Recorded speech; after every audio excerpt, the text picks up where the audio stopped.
and how this tied in. We mentioned a connection to to Princess Diana again. Just trying to find where we are. We talked about Prince William's company and Kate Middleton's company. And we looked at Princess Diana and James Hewitt. And then we talked about Harriet Harman linking into the YMCA, the World Trade Center disaster, tying in with the actual office that I worked at, you know, going to the office that I actually went to when I was a beat bobby in Bournemouth. It's going to be no coincidence. And then we looked at the World Trade Center Glasgow, which linked to another YMCA. Okay, so there's a reason I'm saying this. There's connections, overwhelming connections into the YMCA, the Young Men's Christian Association, in all of this. And just going through my research here. Okay, we've mentioned that.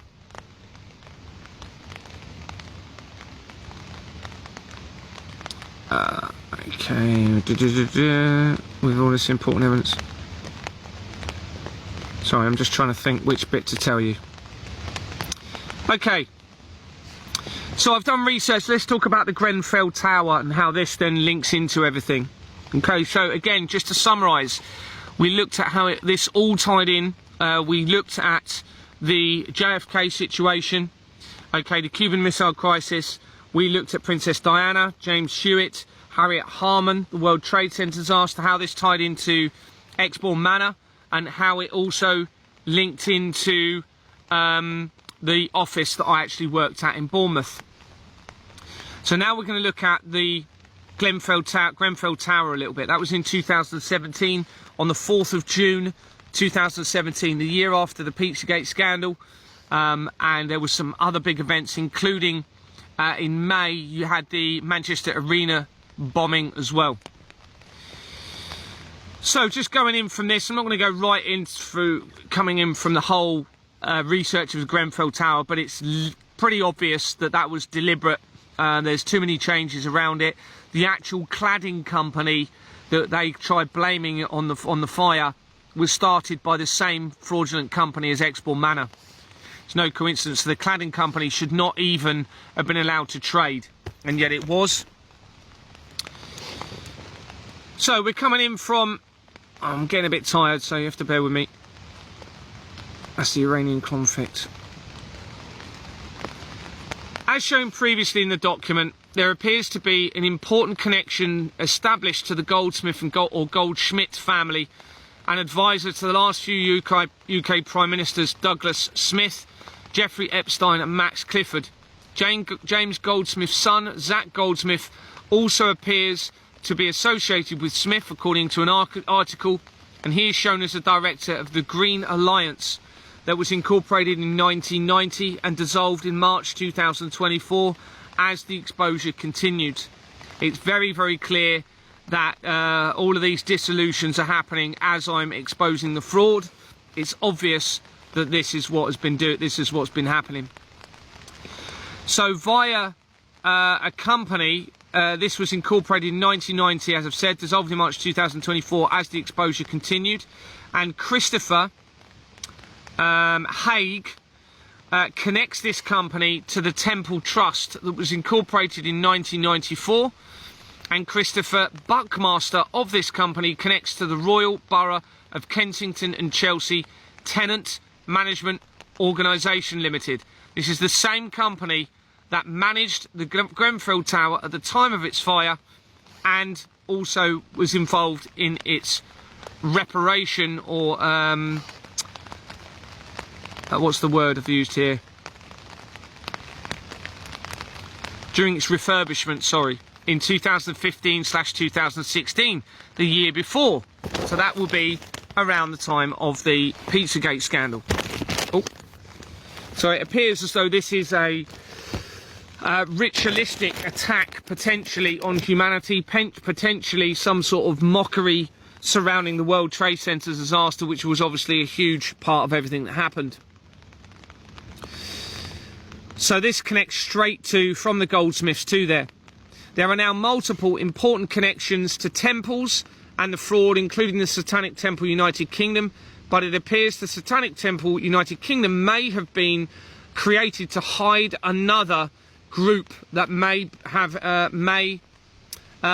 infiltrated moralistic Judaism and the Church of Satan around the time of Princess Diana's apparent death, and the other information suggesting they may have actually been Princess Diana may have actually been the daughter of James Goldsmith, which would make a lot of sense in relation to this. With this and other important evidence in the document surrounding the Goldsmith, it has to be considered that this group are the Sabbatian Frankists. However, with the latest evidence that we're going to be talking about in a minute, I'm sorry to say it's looking as though Christianity is going to have more to play in this than I hoped, for whatever reason. The Royal Borough of Kensington and Chelsea Tenant Management Organisation Limited was incorporated in 1995, the same year as the Russian intelligence agency connected government company linked called the Hackler International Advisory Board. On the 20th of April 2017, it notified that there were no people or companies of significant control. This was less than 2 months before the fire, suggesting they may have known it was going to take place. Anne Marie Kensington connects the Royal Borough of Kensington and Chelsea Tenant Management Organisation Limited to Trinity Housing Association Limited. Remember, the Royal Kensington Company is the company that actually managed the Grenfell Tower. So I'm just going to try and get the camera a bit set up a bit. A bit better. My camera's just where I've got the charger in, it's falling all over the place. There we go, it's a bit better. Sorry about the floaty head.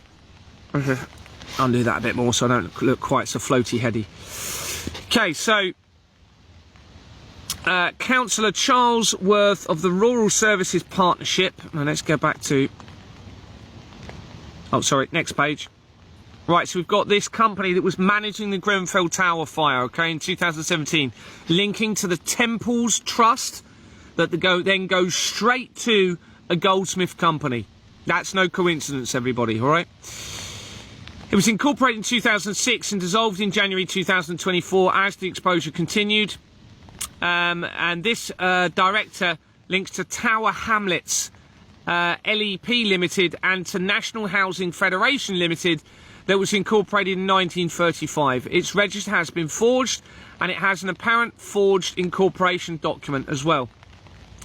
We're going to get to this nitty-gritty now, okay? Martin Kingsford of the Royal Borough of Kensington of Chelsea Tenant Management Organisation Limited connects to YMCA, which is the Young Men's Christian Association St Paul's Group, with YMCA already having been linked to the research surrounding the National Council for Civil Liberties and in other areas. So this is really critical now because we've seen all the way through this, we've got YMCA companies, okay? So there's obviously a connection to the Young Men's Christian Association. And we're going to come to why that appears to be so massively important in a minute. I'm just building up to it. So research suggests that Danielle Cotton was the first female commissioner of the London Fire Brigade. And she had been happened to be appointed as such in 2017, which was the year of the fire. In September 2016, the same year, remember, as the Pizzagate scandal, and the month after the ritual took place at CERN,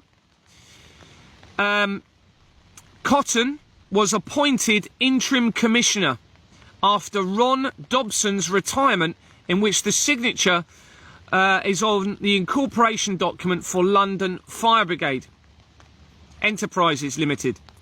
According to the research, after the LFB were criticised regarding the fire, Cotton, who was the first female commissioner, resigned earlier than planned in December 2019, the same month as the outbreak in Wuhan.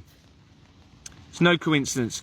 Company's House shows that Cotton is linked to 4 companies. This is the person brought in as the chief fire commissioner for the for the Grenfell Tower.